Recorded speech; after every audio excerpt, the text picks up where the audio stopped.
In Edinburgh, Queen Elizabeth lies in state as preparations for her final return to London continue. Today, King Charles III spoke to the Scottish Parliament.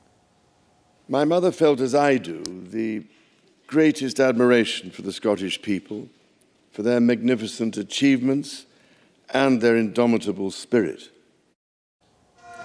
Before that, the new king walked along with other members of the royal family from Holyrood Palace down the Royal Mile to St. Giles Cathedral. Thousands gathered to pay tribute to Britain's longest reigning monarch. King Charles also met with Commonwealth officials this weekend, including my next guest. Ralph Goodale is Canada's High Commissioner to the UK. We reached him in London. Hello, High Commissioner Goodale. Good to welcome you back to our program. Nice to be with you again. I know you had a chance to meet King Charles over the weekend, and I'm wondering, at first, what was his primary message to you, and in the reverse, what's your primary message? What was your primary message to him?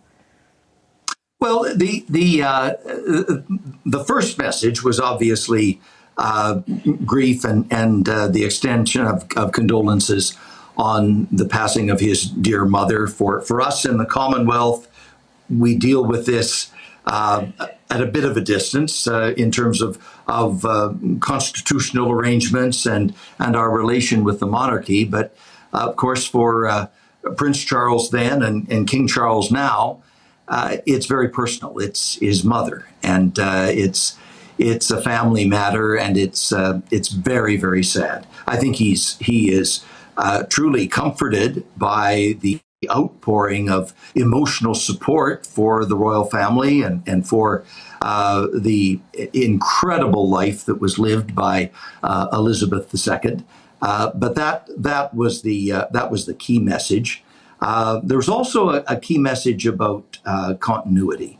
The people in the room were the 14 countries for which, outside of the UK, for which the British monarch is also our monarch. Mm-hmm. And there's an important distinction in a constitutional monarchy between head of state and head of government.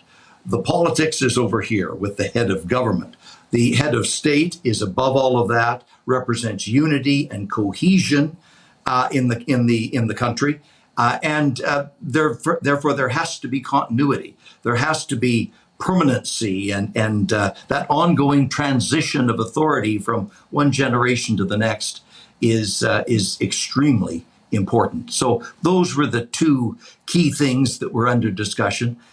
In terms, Vashi, of sort of specifics in relation to Canada, we had an opportunity, albeit briefly, to talk about the importance of Indigenous reconciliation and how that has always been an interest for both the King and the Queen Consort, including in their recent visit to Canada, and how important it will be to continue to make good progress on that all the time. The Crown has an important role to play, and we all have roles to play in achieving reconciliation. Just on that, and I note, and I'm sure our audience did, that it's just brief, and obviously it's a meeting with a lot of people there, but is there any indication from him towards you about what exactly that could or would involve, if it would be a priority for him? You know, because I know there are a lot of people watching tonight who are, understand that the Queen has passed and certainly understand the sadness around that, but have very difficult feelings surrounding the monarchy, especially where reconciliation or the lack thereof is concerned. Well, the Crown, of course, plays a very important role. In the eyes of Indigenous people, the treaty relationship is with the Crown, not with any particular government, but the Crown. So I think that's an important point. I think it's one that is fully understood by King Charles. He is very well acquainted with many in the Indigenous leadership in Canada. Former National Chief Perry Bellegarde, for example, is one person who has had numerous conversations with then Prince Charles, now King Charles, and of course the Governor General. I know Her Majesty was absolutely delighted with the selection of Her Excellency Mary Simon, and before Prince Charles, as he then was, made his trip to Canada this past spring, he spent considerable time in discussion with the Governor General to make sure that he was understanding the issues correctly and was properly briefed. And I think he recognizes how important this is and the role that he will undoubtedly be called upon to play. And if I could shift, Commissioner Goodale, before I let you go to more specifically what's to unfold over the next week or so when it comes to the Queen's passing. I heard a remark in some interview, I can't remember exactly which one, and pardon me, that you said Canada would have a significant or important role in the funeral. And can you describe what you mean by that? Well, our Canadian military will be very proudly represented, as will the RCMP.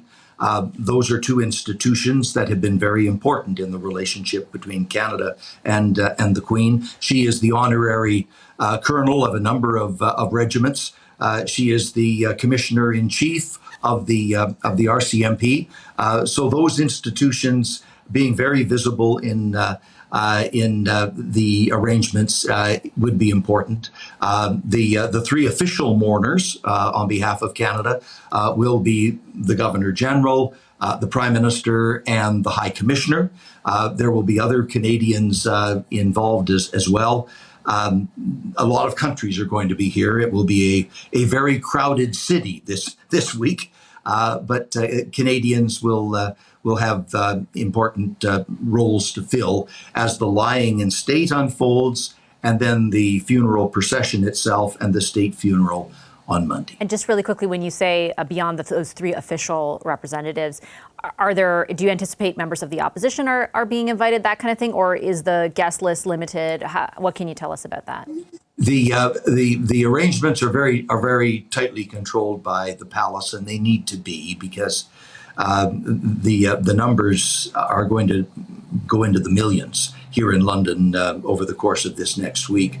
But the palace is very much in charge, and they're struggling with a great dilemma. How do you include everybody you want to include, and yet physically fit all of this into the confines of Westminster Abbey?